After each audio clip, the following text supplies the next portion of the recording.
नमस्कार। वैदिक astro care में आपका हार्दिक अभिनंदन है। वैदिक ज्योतिष शास्त्र में दशम भाव को कर्म का भाव कहा जाता है। यह भाव व्यक्ति की उपलब्धि, ख्याति, शक्ति, प्रतिष्ठा, मान सम्मान, रैंक, विश्वसनीयता, आचरण, महत्वाकांक्षा आदि को दर्शाता है। इसके अतिरिक्त कुंडली में दशम भाव जातक के करियर अथवा उसके व्यवसाय को बताता है। मुख्य रूप से इस भाव के माध्यम से जातकों के कर्म के कार्य क्षेत्र का विचार होता है। कर्म अर्थात व्यवसाय, जीवन शैली, साम्राज्य, सफलता, आचरण, सम्मान, बलिदान, गुण, धन, ज्ञान, बुद्धि, प्रवृत्ति, ये सभी दशम भाव के कारकत्व होते हैं। दशम भाव व्यवसाय, रैंक, स्थायी सम्मान, सफलता, आजीविका, आत्मसम्मान, धार्मिक ज्ञान और गरिमा को दर्शाता है। कुंडली के दशम भाव को पिता का भाव भी माना जाता है, क्योंकि कुंडली में दशम भाव ठीक चतुर्थ भाव के सन्मुख होता है, जो कि माता का भाव है।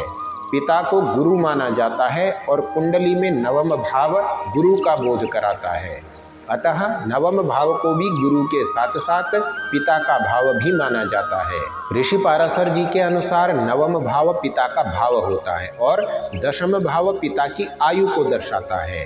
कालपुरुष कुंडली में दशम भाव को मकर राशि नियंत्रित करती है और इस राशि का स्वामी ग्रह शनि है।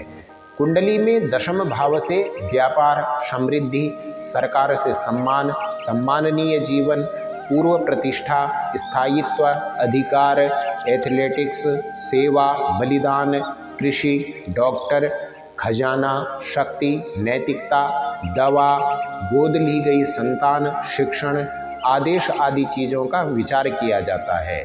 दशम भाव से ही किसी के अधिकार से संबंधित सूचनाएं, निवास, शिक्षा, प्रसिद्धि आदि चीज़ों को ज्ञात किया जाता है। यह भाव लोगों के पूर्वजों के प्रति कर्म, व्यापार, व्यवसाय, आजीविका, प्रशासनिक नियुक्ति, खुशी, स्थिति, कार्य, घुटने और रीढ़ की हड्डी को भी दर्शाता है। इस भाव का मुख्य प्रभाव जातक के कार्य, व्यापार या अधिकार क्षेत्र पर स्पष्ट दिखाई पड़ता है। ज्योतिषीय ग्रंथ फलदीपिका में दशम भाव के लिए प्रवृत्ति शब्द का प्रयोग किया है। किसी व्यक्ति के कार्य या व्यवसाय को समझने के लिए दशम भाव के साथ दूसरे एवं छठे भाव को देखना होता है।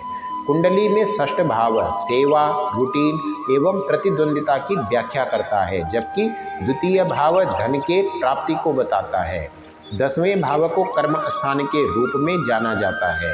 पुराणों में मनुष्य के कर्म के 3 प्रकार बताए गए हैं: संचित, प्रारब्ध एवं क्रियमाण कर्म। पूर्व जन्म जन्मांतरों में किए गए वह कर्म जिनका फल हमें अभी प्राप्त नहीं हुआ है, वही संचित कर्म कहलाते हैं। पिछले जन्म के शुभ अशुभ कर्मों द्वारा प्राप्त वर्तमान जन्म में मिलने वाले करने योग्य या न करने योग्य कर्म, जिनसे भाग्य निर्धारित होता है, प्रारब्ध कर्म कहलाते हैं एवं वर्तमान जन्म के वास्तविक कर्म क्रियमाण कर्म कहलाते हैं। दशम भाव करियर या प्रोफेशन, राजयोग, मान सम्मान, पिता की आर्थिक स्थिति, जीवन साथी की पारिवारिक स्थिति, राजा, राजशाही, कुलीनता, क्रियान्वयन, संसद, प्रशासन, विदेशी व्यापार, कानून व्यवस्था आदि को भी दर्शाता है। इस भाव से राष्ट्रपति, प्रधानमंत्री, मुख्य कार्यकारी व्यक्ति, सरकार एवं सरकार का प्रतिनिधित्व करने वाले व्यक्ति का भी विचार किया जाता है। कुंडली में यह भाव नेतृत्वकर्ता का स्वामी होता है और अन्य देशों के बीच राष्ट्र की प्रतिष्ठा और स्थिति का बोध कराता है।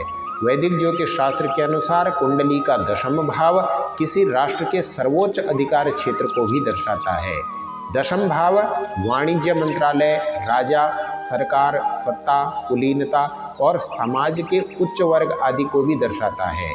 प्रश्न कुंडली में दशम भाव न्यायाधीश, निर्णय एवं चोरों द्वारा चोरी की गई वस्तुओं को दर्शाता है। जन्म कुंडली में 12 भाव होते हैं। इन भावों का एक दूसरे से अंतर संबंध होता है। इसी श्रृंखला में दशम भाव का भी संबंध अन्य भावों से है।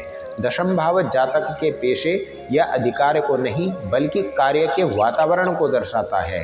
अपने अपने कामकाजी माहौल में लोगों से किस तरह से मेलजोल अथवा बातचीत करते हैं, इसका पता कुंडली के दशम भाव से चलता है। आप किसी के साथ जैसा व्यवहार करेंगे वैसा ही व्यवहार दूसरों से प्राप्त करेंगे। इसीलिए दूसरों के प्रति हमेशा सकारात्मक व्यवहार को अपनाएं। अपनी जन्म पत्रिका का सशुल्क विश्लेषण करवाने हेतु आप स्क्रीन पर दिए गए नंबरों के माध्यम से हमसे संपर्क कर सकते हैं।